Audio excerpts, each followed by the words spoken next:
Mga kapatid, basahin natin ang paksa ng ating leksyon. Ibinukod ng Diyos ang mga taong pinili niya upang magsagawa ng tunay na pagsamba sa Kanya at ng tunay na relihiyon. Batid natin na mula ng panahon ni Eva at ni Adan, ang mga tao ay sumuway na sa mga tuntunin, patakaran at kautusan ng Diyos. Nahulog ang tao sa pagkakasala na nagbunga ng pagkahiwalay sa Diyos. At ang karapatan o pagkawala ng karapatan sa sumamba at maglingkod sa Kanya. Nang lalong masamang ibinunga nito ay nasumpa ang tao at pumasok sa tao ang kamatayan. Ito ang naging masamang larawan ng isang katauhan dahil sa ginawang pagtalikod sa Diyos. Subalit sa kabila ng nangyaring yun, nagbigay ang Diyos ng pagkakataon sa tao. Meron siyang paanyaya sa lahat ng mga taong nagkasala o sa lahat ng mga nahiwalay sa Kanya. Ang paanyayang yon ay naghayag ng hindi nagmamaliw na pag-ibig niya sa sangkatauhan. Dumako tayo sa unang bilang, mga kapatid. Ano ang paanyaya ng Diyos sa lahat ng mga taong nagkasala at nahiwalay sa Kanya? Basahin natin ang sagot. Mula ng mga kaarawan ng inyong mga magulang, kayo'y nangagpakaligaw sa aking mga tuntunin at hindi ninyo tinalima. Manumbalik kayo sa akin at ako'y manunumbalik sa inyo, sabi ng Panginoon. Nag-aanyaya ang Diyos sa lahat ng nahulog sa kasalanan at nahiwalay sa Kanya na manumbalik sa Kanya. At nangako naman siya na siya'y manunumbalik sa kanila. Ang panunumbalik ng tao sa Diyos ay ang tinatawag na relihiyon. Ang salitang relihiyon ay galing sa salitang religare na wikang Latin na ang kahulugan ay to bind back, italing muli, o to reunite, o magsamang muli. Tunay ang relihiyon ng isang tao kung nakapanumbalik siya sa Diyos. Subalit ano ang dapat malaman ng lahat ng mga taong naghahangad na makapanumbalik sa Diyos? Ano ang tuntunin o patakaran nilagda ng Diyos sa panumbalik ng mga tao sa Kanya? Ang sagot, dapat ninyong malaman na ibinukod ng Panginoon ang mga banal para sa Kanyang sarili. Kaya kung tatawag ako sa Panginoon, pakikinggan niya. Mga kapatid, dapat na masakop ang tao ng tuntunin o patakaran ng Diyos sa panunumbalik sa Kanya. Ang tuntunin o patakaran ito, ang sabi, ibinukod ng Panginoon ang mga banal para sa Kanyang sarili. Ang Diyos ang gagawa nun. Hindi basta tatawag o mananalangin lang ang tao sa Diyos. Kailangan ibukod siya ng Diyos na makasama siya sa mga pinili o inihalal niya. Kapag naibukod na, lubos ng mababalik at matatatag ang kaugnayan ng tao sa Diyos. Doon lang magtatamo ng tao ang karapatan ng pribileyo na tumawag at dinggin. Ang karaniwang paniniwala na sapat nang ang tao ay kumilala at tumawag sa Diyos ay mali. Labag ito. sa pagtuturo ng Biblia. Tandaan nating lahat na ang tao ay nagpakaligaw sa mga tuntunin ng Diyos. Sa kasunod na bilang, kailan nagsimula ang pagbubukod ng Diyos sa mga tao pinili o inihalal niya? Ang sagot, at nakilalang muli ni Adan ang kanyang asawa, nanganak ng isang lalaki, at tinawag ang kanyang pangalan na Seth, sapagkat anya ibinigyan ako ng Diyos ng ibang anak na kahalili ni Abel, sapagkat siya'y pinatay ni Cain. At nagkaanak naman si Seth ng isang lalaki, at tinawag ang kanyang pangalan na Enos. Noon, noon ay pinasimulan ng mga tao ang pagtawag sa pangalan ng Panginoon. Kailan nagsimula ang pagpili, pagbubukod ng Diyos sa mga taong inihahalal niya? Sa panahon po ni Seth. Sino po si Seth? Anak ni Adan at Eva na ipinalit ng Diyos kay Abel na pinatay ni Cain. Mapapansin natin na nang ibukod ng Diyos si Seth, pinasimulan ng mga tao ang pagtawag sa pangalan ng Panginoon. Si Seth at ang lahi niya, kung gayon, ay may tunay na religion na itinatag ng Diyos. Ang kanilang henerasyon ang nagtataglay noon ng natatanging karapatan na sumamba at maglingkod sa Diyos. Sa ikaapat na bilang, subalit na malagi bang tapat ang lahi ni Seth sa tunay na relihiyon o paglilingkod na inaasahan ng Diyos sa kanila? Ang sagot, hindi.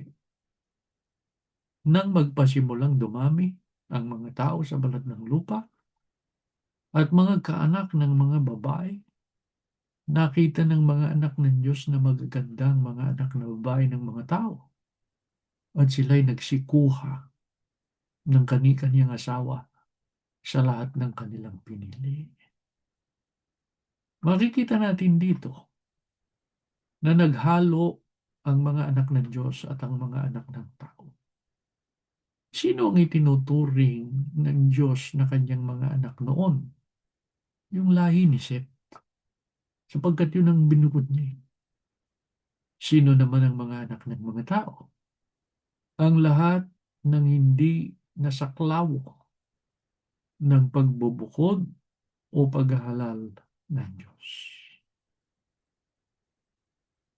Sa ikalimang bilang, anong ipinasya ng Diyos dahil sa kasalanan ng lahi ni Seth? Nakita ng Panginoon na laganap ang kasamaan ng tao sa daigdig at puro kasamaan na lamang ang palaging nasa isip nito. Kaya't labis na ikinalungkot ng Panginoon na nilikha pa niya ang tao. Sinabi niya, lilipulin ko ang lahat ng taong aking nilalang. Lilipulin ko rin ang lahat ng hayop, mga ibon, ikinalulungkot kong nilalang ko pa ang mga ito.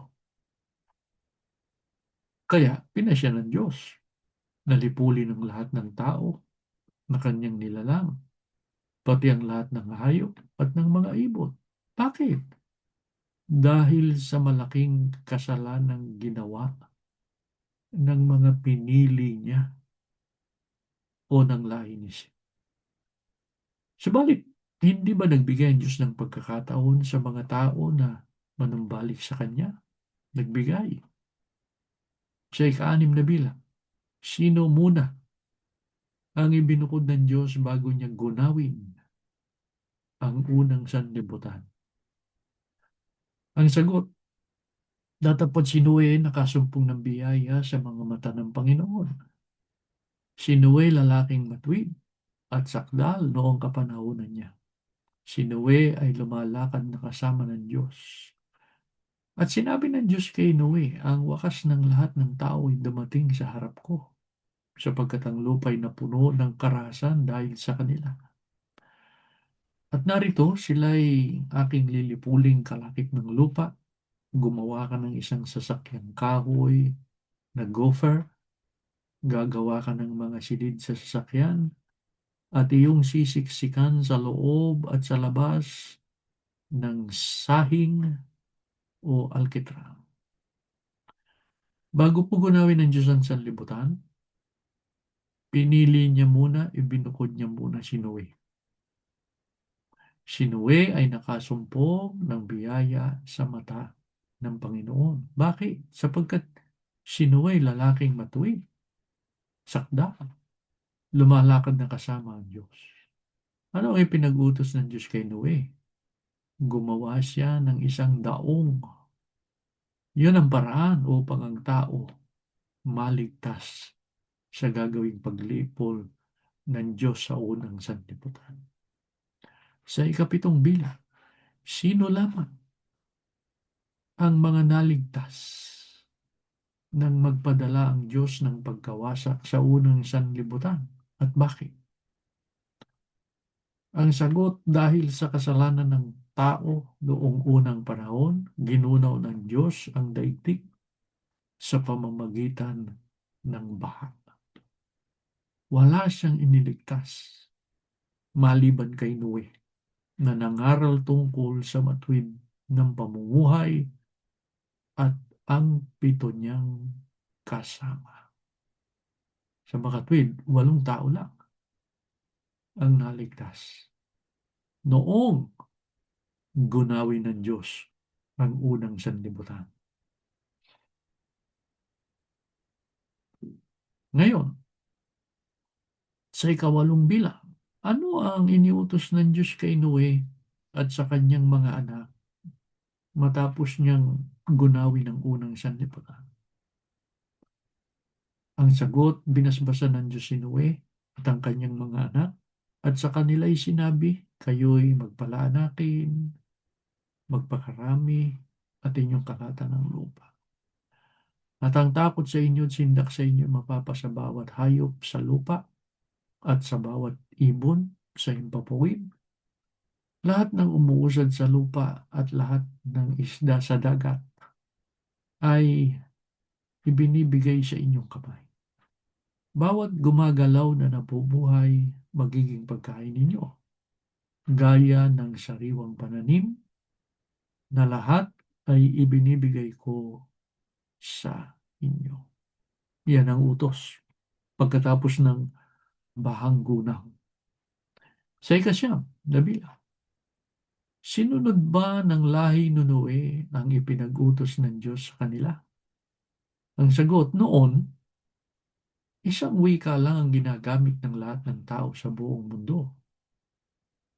Habang lumilipat ng tirahan ang mga tao patungo sa silangan. Nakarating sila sa isang patag na lugar sa Shinar at doon sila nanira. Ngayon, sinabi ng mga tao, magtayo tayo ng isang lungsod na may tore na aabot sa langit para maging tanyag tayo at hindi mangalat sa buong mundo. Ang utos sa kanila mangalat, magpakarami.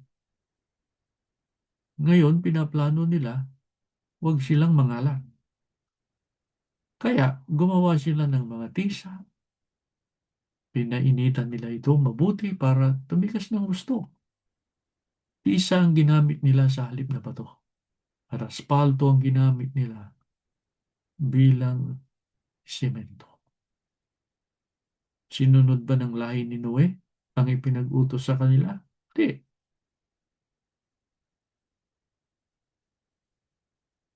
Pinag-utos ng Diyos na magpakarami, kalatan nila ang lupa. Sinuway nila ang utos ng Diyos.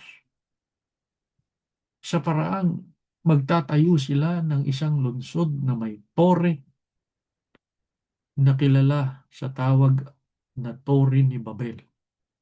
Naaabot daw sa langit para hindi sila mangalat sa buong mundo.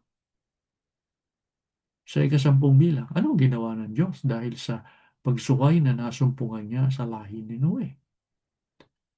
Ang sagot, bumaba ang Panginoon upang tingnan ang bayan at ang muog na itinayo ng mga anak ng mga tao. At sinabi ng Panginoon, narito sila'y iisang bayan at silang lahat ay may isang wika at ito ang kanilang pinasimulang gawin. At ngayon ngay walang makakasawata sa anumang kanilang balaking gawin. Hali kayo, tayo'y bumaba at dyan din ay ating guluhin ang kanilang wika na anupat sila'y huwag magkatalastasan sa kanilang salita. Ganito, pinanabog sila ng Panginoon mula riyan sa ibabaw ng buong lupa at kanilang iniwan ang pagtatayo ng bayan. Dahil sa ginawa ng lahi ni Noe, pinapangalat sila ng Diyos. Ang kalooban ng Diyos ang dapat masunod at hindi ang sariling gusto ng tao. Inaasahan ng Diyos sa mga hinirang niya na magpapasakop at lubos na susunod sa kalooban ng Ama. Mapapansin natin na lagi namang nagbubukod ang Diyos ng mga tao magtataguyod ng tunay na relihiyon kahit pa ang pinipili niya ay laging tumatalikod sa Kanya. Sa kasunod na bilang, kung gayon, sino ang ibinukod ng Diyos? Matapos humiwalay ng lahi ni Noe sa Kanya. Ang sagot, sinabi nga ng Panginoon kay Abram, O Abraham, umalis ka sa iyong lupain at sa iyong mga kamag-an at sa bahay ng iyong ama na ikaw ay pasalupaing ituturo ko sa iyo. Gagawin kitang isang malaking bansa at ikaw ay aking pagpapalain. Padadakilain ko ang iyong pangalan at ikaw ay magiging isang kapalaran. Pagpapalain ko ang mga magpapala sa iyo, susumpain ko ang mga susumpa sa iyo at pagpapalain sa iyo ang lahat ng angkan. Pagkatapos ni Noe, si Abraham naman ang tinawag. Sa kasunod na bilang, anong natatanging karapatan at pribileyo ang pinagkaloob ng Diyos kay Abraham at sa buong kalahian niya? Ang sagot, at aking pagtitibayin ang aking tipan sa iyo at sa iyong binhi pagkamatay mo sa buong kalahian nila, na tipang walang hanggan, na ako'y magiging iyong Diyos at ng iyong binhi pagkamatay mo.